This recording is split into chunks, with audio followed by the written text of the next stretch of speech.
Pessoal, iniciando aí o estudo da Lei 6830 de 1980, Lei de Execução Fiscal. Em determinado momento, dentro da história legislativa, normativa brasileira, resolveu o legislador criar um procedimento especial, uma execução especial, para elas dívidas que hão de ser cobradas como executivos fiscais. Dívidas tributárias e não tributárias, mas que se enquadram como valores a serem recebidos pela União, Distrito Federal, municípios e por aí afora. Então nós temos em 1980 a idealização, o trâmite e a publicação da Lei 6830.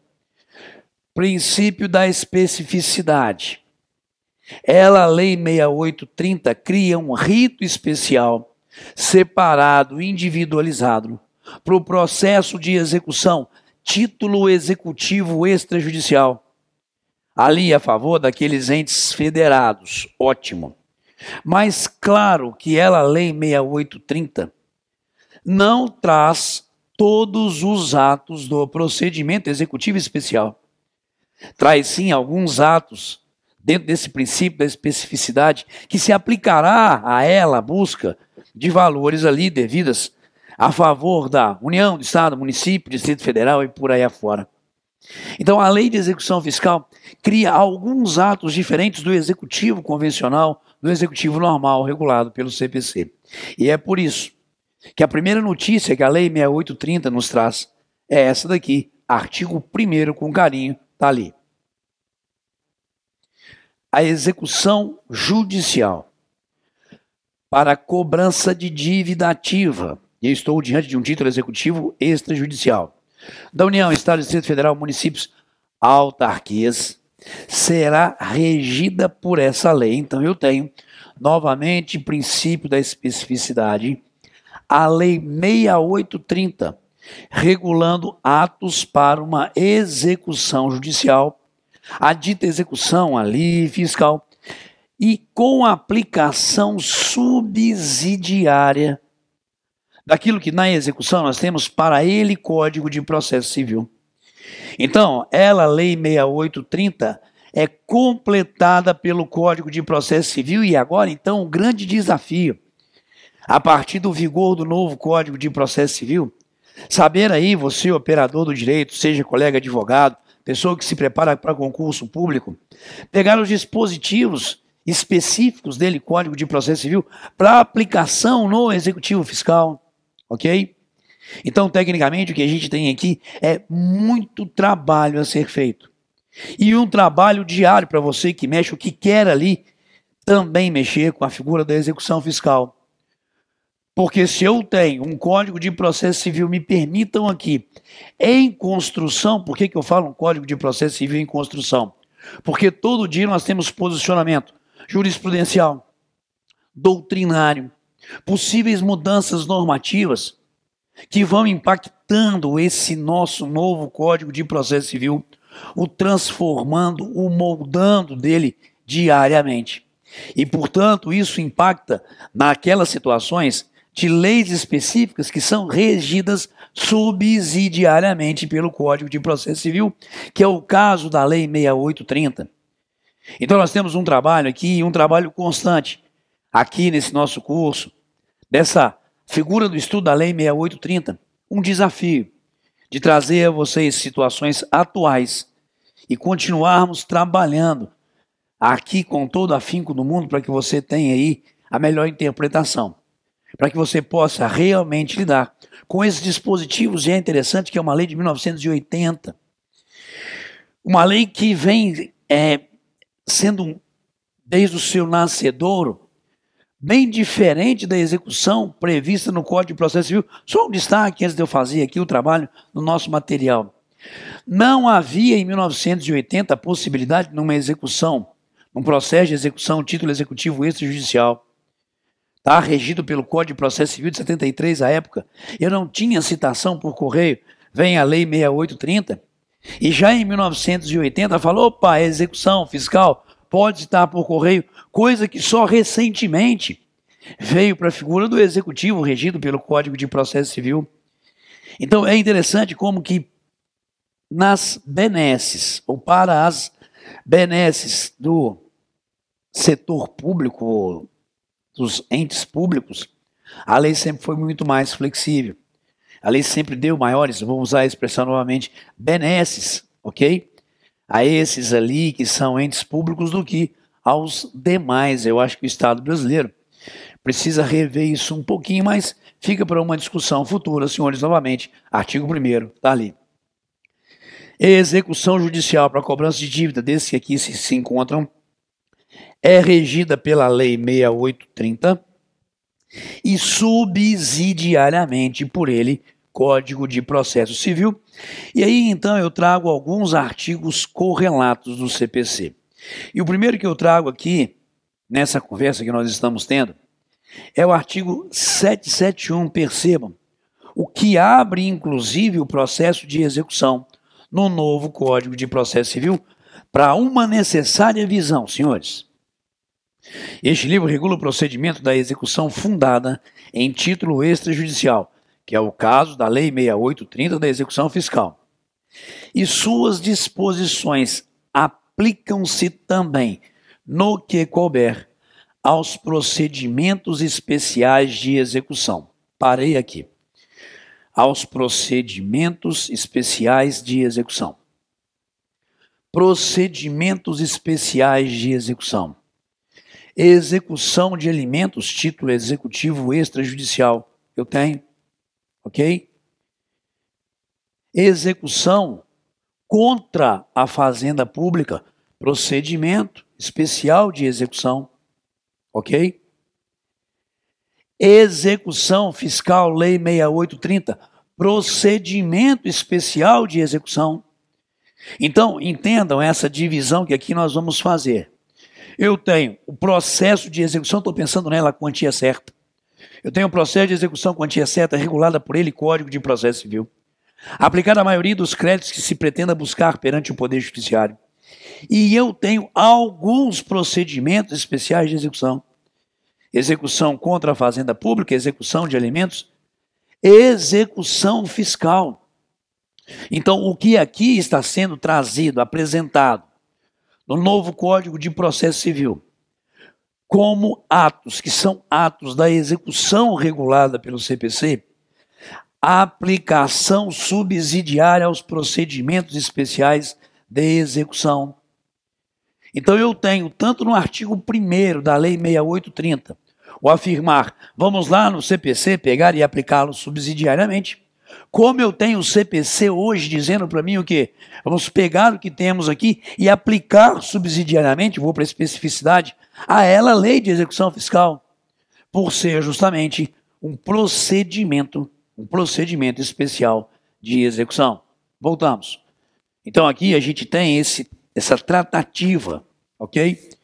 E me permitam, não apenas aos procedimentos especiais de execução, mas também a execução aqui agora regulada a partir do artigo 771 se aplica aos atos executivos realizados no procedimento de cumprimento de sentença, bem como aos efeitos de atos ou fatos processuais que a lei atribuir força executiva. O que é isso, senhores?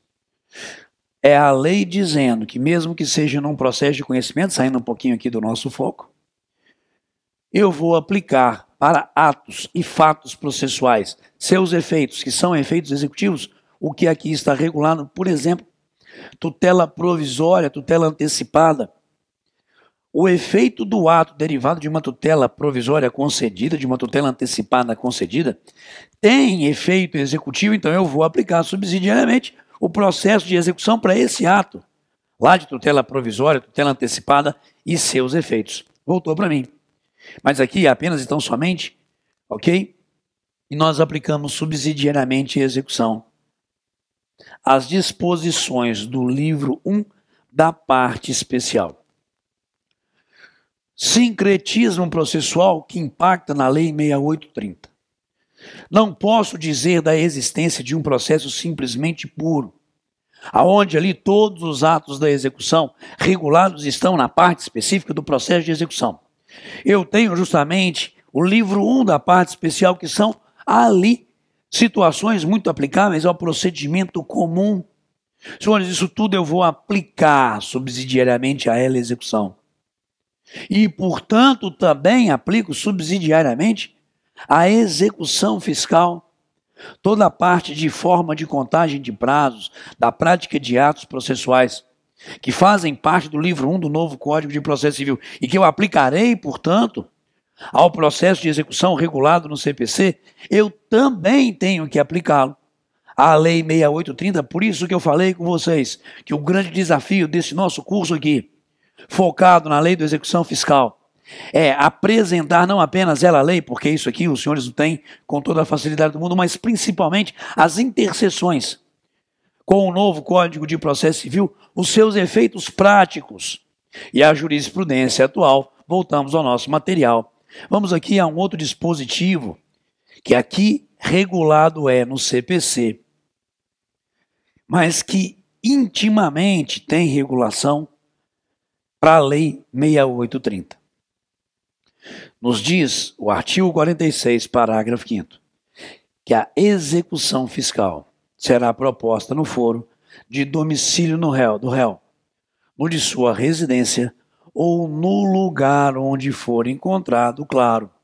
A Lei 6830 não regula a figura da competência.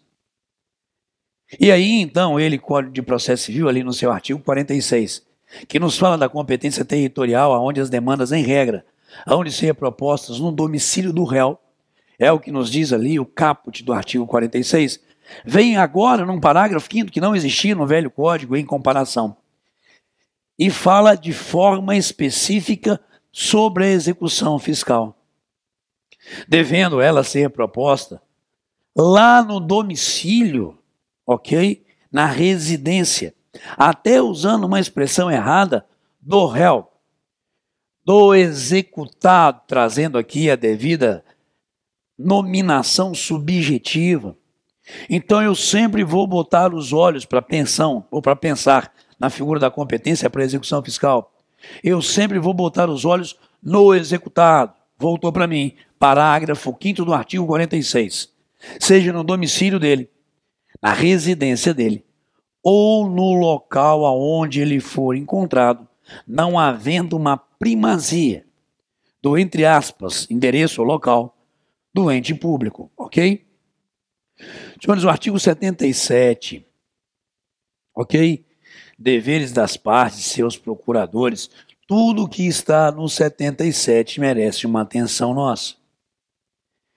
Inclusive que todos devem cumprir com exatidão as decisões judiciais, seja de que natureza for.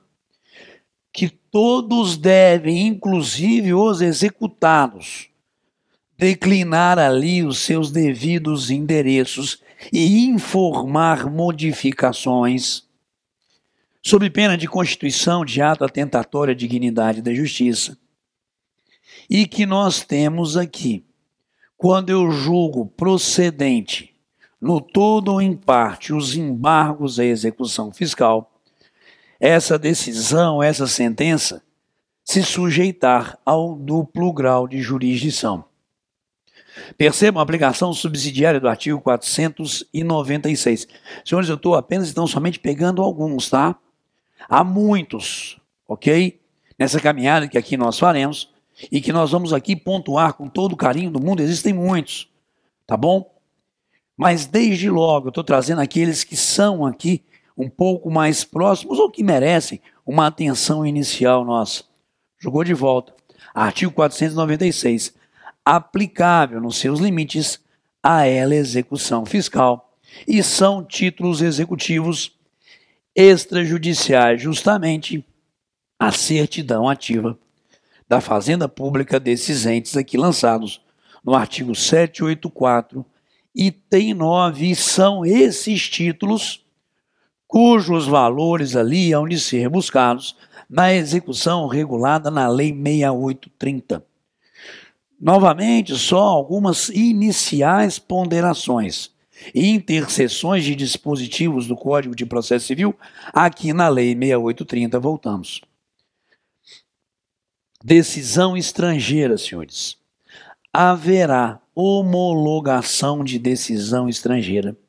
Para fins de execução fiscal, artigo 961, parágrafo 4º, quando prevista em tratado ou em promessa de reciprocidade apresentada à autoridade brasileira, o cidadão está devendo valores a outro estado, a outro país, ok, dentro de uma situação de reciprocidade ou eventualmente tratado bi ou multilateral, pode existir a execução desses valores aqui em território nacional. Se aqui domiciliado ou aqui existe patrimônio desse cidadão que deve dinheiro, ok? Um pouquinho fora do Brasil, é uma situação de universalização da busca, eu acredito muito nisso, da busca de direitos, aonde ali, claro, mantendo a devida perspectiva da soberania, atos decisórios de um país cada vez mais devem, em razão dessa globalização, terem efeitos também em outros países, claro, novamente, tratados ou reciprocidade para uma preservação dela soberania. E agora eu trago a vocês alguns julgados do STJ. Também para esse nosso início de conversa, aonde aqui nós vamos justamente ponderar algumas interseções da Lei 6830 com o nosso Código de Processo Civil. Quer ver? Vamos lá, pode julgar para mim, por gentileza. Senhores, nós temos aqui um julgado que trata de execução fiscal. Indisponibilidade de bens da parte. Central Nacional de Indisponibilidade. Vamos lá. Em metro ajuizando a execução fiscal. Dívida ativa não tributária. Os senhores devem sempre, ao iniciar aqui qualquer análise de uma execução fiscal, identificar se é ou não dívida tributária ou não tributária. Porque há ali regulações distintas, há situações do Código Tributário Nacional que se aplicam tão somente a dívidas tributárias, impactando, então, a execução fiscal, dívida não tributária, não necessariamente, voltamos, está ali. Mas discutiremos isso em momento futuro, podem ter certeza. Então, em metro, a juíza de execução fiscal de uma dívida ativa não tributária, ok? Prenotação, averbação, requerendo bloqueio de bens imóveis com esses objetivos, via Central Nacional de Indisponibilidade. Pedido indeferido. Agravo de instrumento, tribunal entendeu que a restrição via essa Central Nacional de Indisponibilidade deve ser restrita aos casos em que há previsão específica da medida de indisponibilidade e não a sua utilização genericamente. Notadamente, essa central de indisponibilidade seria para dívidas, tá? De natureza tributária. Aqui eu tenho uma dívida de natureza não tributária, tá bom? Voltamos. No caso, como nós estamos falando, o crédito não possui natureza tributária, razão pela qual não seria cabível deferimento do pedido de indisponibilidade, na forma do artigo 185A do Código Tributário Nacional. Então vamos lá. Está aqui, ó, Código Tributário Nacional, ok? Artigo 185A de amor. Na hipótese do devedor tributário, citado não pagar nem apresentar bens, nem forem encontrados bens, o juiz determinará a indisponibilidade de bens e direitos, através do sistema que aqui está previsto no artigo 185A, mas é na hipótese de devedor tributário. Aqui, no caso em comento, a dívida, apesar de ser buscada via procedimento da execução fiscal, é uma dívida não tributária. Pronto. Aqui o primeiro grande balanço que eu quero fazer com os senhores, quando ali receberem ou estiverem analisando um executivo fiscal, o balanço é esse.